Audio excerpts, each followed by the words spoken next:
When you mean rich, what you mean? Do you have a lot of possessions? A lot of money in the bank? Position make you rich? I don't have that type of richness. My richness is life, forever. Bob Marley, the legendary reggae icon, passed away in a Miami hospital after a long battle with cancer. While his music brought messages of love and revolution to the world, the circumstances of his death remain shrouded in mystery. Beyond the infectious rhythms and powerful lyrics lies a story untold for over 4 decades. This video uncovers the hidden layers behind Marley's passing, shedding light on the unanswered questions and undisclosed details of his final days. Join us as we look beyond the legend to discover the truth behind the man. Bob Marley's life is a testament to the transformative power of music. It's the kind of story that makes you wonder, how does one go from the humblest of beginnings to becoming the voice of a global movement? Born on February 6, 1945, in the small village of 9 Mile, Jamaica, Marley was introduced to a world filled with stark contrasts. His mother, Cedella Booker, was just 18, young, vibrant, and full of dreams, while his father, Captain Norval Marley, was an older white Jamaican of English heritage, creating a mixed-race lineage that would cast a shadow over his early life. Imagine growing up with that kind of identity in a society that didn't quite know how to handle it. Jamaican society was rigid and stratified, and Marley faced ridicule because of his background. Yet, he wore his identity like armor, embracing his black heritage while remaining unfazed by the scorn he faced. A man with pride but not arrogance, he simply was. Marley's childhood was steeped in a kind of poverty that many in the Western world can hardly imagine. No running water, no electricity. It's the stuff of survival, and yet, out of these circumstances, Marley's spirit only grew stronger. His mother's unwavering support and resilience laid the foundation for his dreams. At just 15, with a fire inside him, Marley took his first steps toward musical immortality. 15. Think back to when you were 15. Most of us were just trying to figure out how to survive high school, while Marley was busy forming a band that would change music forever. Teaming up with friends Peter Tosh and Bunny Wailer, Marley formed the Wailers. The trio experimented with rocksteady and reggae, blending them into a sound that would soon captivate listeners far beyond Jamaica's shores. Their unique fusion was fresh, rebellious, and exciting, and soon enough, people across the globe began to take notice. Rastafarian faith and a shift in sound. In 1967, Marley's conversion to the Rastafarian faith marked a pivotal moment, both for his personal life and his music. Rastafarianism wasn't just a spiritual movement. It was a deep-rooted cultural force that resonated with Marley's quest for meaning. Its messages of Afrocentric pride, unity, and spiritual depth seeped into his music, making it even more potent. It's like discovering the missing puzzle piece that suddenly makes everything come together. Faith became the heartbeat of his art. As the 1970s dawned, Marley and the Wailers teamed up with producer Lee Scratch Perry, creating a sound that would forever define reggae. Their groundbreaking album Catch a Fire burst onto the international scene, opening doors in the United States and the UK. The follow-up, Burnin', cemented their place in history, with songs like Get Up, Stand Up, and the iconic I Shot the Sheriff, which Eric Clapton later covered, proving that Marley's reach knew no bounds. But Marley wasn't just making music, he was sparking revolutions. His songs weren't simply a collection of catchy rhythms and beats. They were the anthems of the oppressed, the hopeful, and the defiant. Marley's music, born from struggle, became a global rallying cry. His lyrics, drenched in revolutionary spirit, gave voice to those longing for freedom and dignity. During the turbulent 1970s, Marley's artistry became a beacon of change. His profound lyrics tackled issues of systemic injustice, poverty, and the fight for freedom. He wasn't just a musician. He was a prophet for those seeking hope and change. Reggae, with its offbeat rhythms and deep, driving bass lines, was the perfect vessel for Marley's message. It was a sound that physically moved you, pulsed through your veins, and made your body sway while your mind absorbed the power of his words. Each song was a story woven with resistance, hope, and a call for action, all set against the backdrop of Marley's Rastafarian beliefs and his unyielding commitment to social activism. You can't just listen to reggae, you feel it. It's like the music grabs you by the shoulders and insists, "You need to hear this." Marley's albums, Natty Dread, Rastaman Vibration, Survival, weren't just collections of tracks. They were manifestos. Songs like War, which echoed a speech by Ethiopian Emperor Haile Selassie, and Africa Unite underscored Marley's vision of global unity and solidarity. As Marley's music spread across the world, his influence extended far beyond the notes and melodies. His distinctive look, those iconic dreadlocks, the red, green, and gold of Rastafarian colors, became symbols of rebellion and cultural pride. His lyrics brought Jamaican Creole to global audiences, introducing the world to the rich culture of his homeland. Marley didn't just change music. He changed the way we think about identity, culture, and what it means to stand up for something. Bob Marley's music was not just a river flowing through the world. It was fed by many powerful tributaries, and none was more significant than the Rastafarian movement. It was Rastafari that gave his music spiritual and cultural potency, transforming it from mere sound into a movement. For Marley, Rastafari wasn't just a religion. It was his entire worldview, a compass pointing toward freedom, justice, and unity. Through this lens, Marley found a channel for his message, a framework that allowed him to speak on social injustices and deep existential questions. Now imagine a young Marley, not just a musician, but a seeker, finding the Rastafarian faith in the late 60s. This wasn't just a lifestyle shift, it was a cosmic realignment. Rastafari had roots in black resistance movements and drew heavily from the coronation of Emperor Haile Selassie I of Ethiopia and the prophecies of Marcus Garvey. For Marley, it offered rich symbolism, a tapestry of lions, red, gold, green flags, and the sacred herb, cannabis. These were more than mere motifs in his songs. They were emblems of his faith, reflections of his soul. And, let's be honest, they were also pretty cool visuals to represent a countercultural revolution. The philosophy of Rastafarianism emphasized Pan-Africanism and a return to the African homeland, ideas that resonated deeply with Marley. His songs became vessels for awakening a collective African consciousness, calling out to the diaspora in tracks like Exodus and Africa Unite. These weren't just songs. They were anthems of awakening, urging people of African descent to connect with their heritage and embrace their identity. Talk about music with a mission. Marley wasn't just trying to get people to dance. He was trying to get them to remember, to feel the ancestral pull of their roots. Rastafarianism also offered Marley a way to critique the materialism and moral decay of the Western world, what the Rastas called Babylon.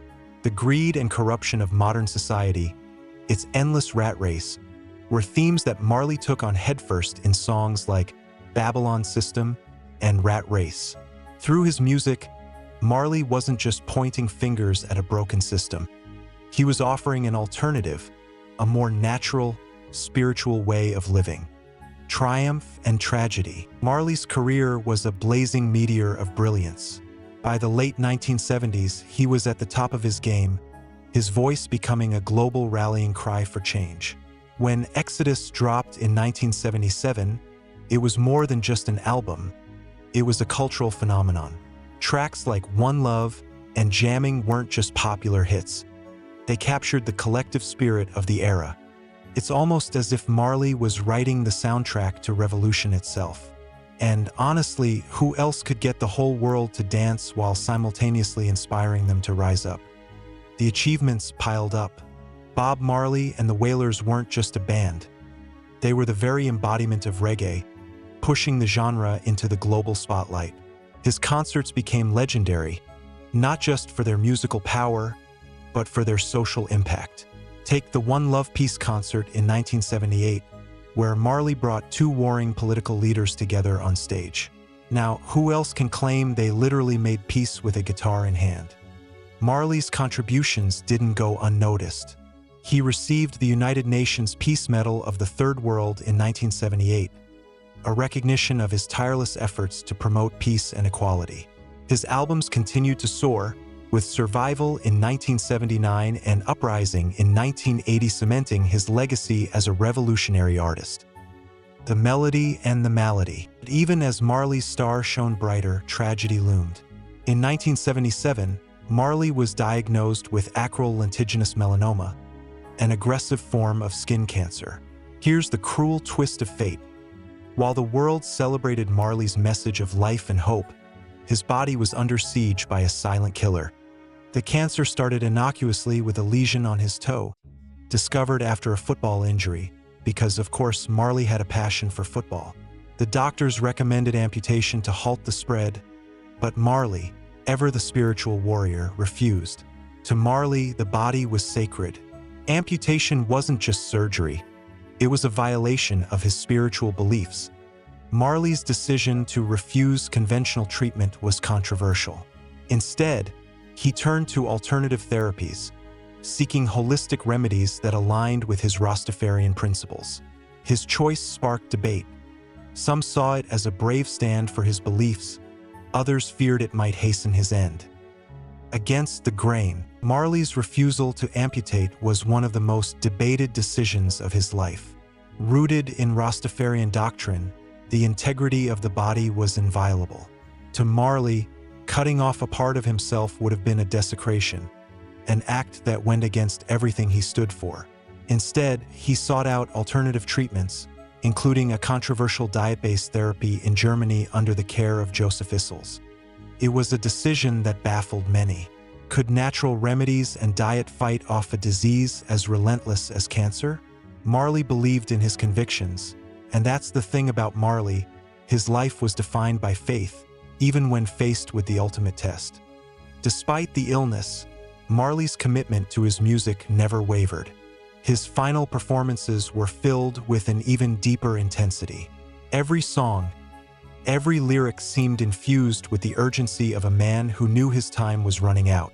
But even as the illness took its toll, Marley continued to tour, his music echoing his unwavering spirit, even as his body faltered. Bob Marley's choice to prioritize his spiritual beliefs over medical advice sparked widespread discussion on the role of personal convictions in healthcare decisions. As he continued to tour and produce music, his health inevitably worsened, yet the relentless demands of his career never faltered. He shielded the extent of his illness from the public, leaving his inner circle in awe and anguish as they watched him pursue his craft with undying passion. Despite the toll cancer took on his body, Marley was challenging the norms of medical science, facing the consequences of his decision head-on, a stance that has become symbolic of the broader debates around the intersection of culture, religion, and medicine. His refusal to accept conventional treatment wasn't just about his health. It was a reflection of the same faith and principles that shaped his entire life and career, and a final stand against the Babylonian system he so often denounced in his music. The final curtain, Bob Marley's last concert as Bob Marley's extraordinary journey approached its end, it wasn't with a quiet fade, but with a powerful crescendo. His final days, though marked by illness, were filled with the same vibrancy and passion that defined his entire life. In what would become his last performance, Marley graced the stage on September 23, 1980, at the Stanley Theater in Pittsburgh, Pennsylvania. Those lucky enough to attend were treated to an unforgettable show, as Marley delivered his greatest hits with renewed intensity, turning songs like No Woman, No Cry and Redemption Song into soul-stirring anthems. The concert became a reflection of his career, a fusion of energy, rebellion, and unity, framed by the poignant knowledge of his health struggles. After the Pittsburgh show, Marley's condition worsened. The melanoma that had started on his toe spread to his brain, liver, and lungs. His once robust figure had become frail, yet his spirit remained unbroken. Despite his failing health, Marley was still planning a world tour for his album Uprising, a tour that would never materialize. Seeking solace, Marley returned to Jamaica after undergoing alternative treatments in Germany. but his condition deteriorated further during a flight home. The journey ended in Miami, Florida, where Marley passed away on May 11, 1981, at the age of 36. The immortal influence of Bob Marley's physical departure didn't diminish his presence or impact. On the contrary, his passing amplified the reverberations of his revolutionary music. In the years since his death, his legacy has only grown stronger. His posthumous compilation album Legend became the best-selling reggae album of all time, while tracks like Buffalo Soldier and Could You Be Loved turned into global anthems of resilience and justice. More than just a musician, Marley became a cultural icon. His dreadlocks, the colors of Rastafarianism, and his unmistakable voice became symbols of resistance against oppression. His music transcended barriers, connecting people of all races, nations, and beliefs, creating a shared human experience rooted in love, peace, and equality. His songs continue to be cited by activists and political leaders, inspiring movements and becoming a soundtrack for those fighting against injustice. In Jamaica, Marley's legacy remains a source of national pride.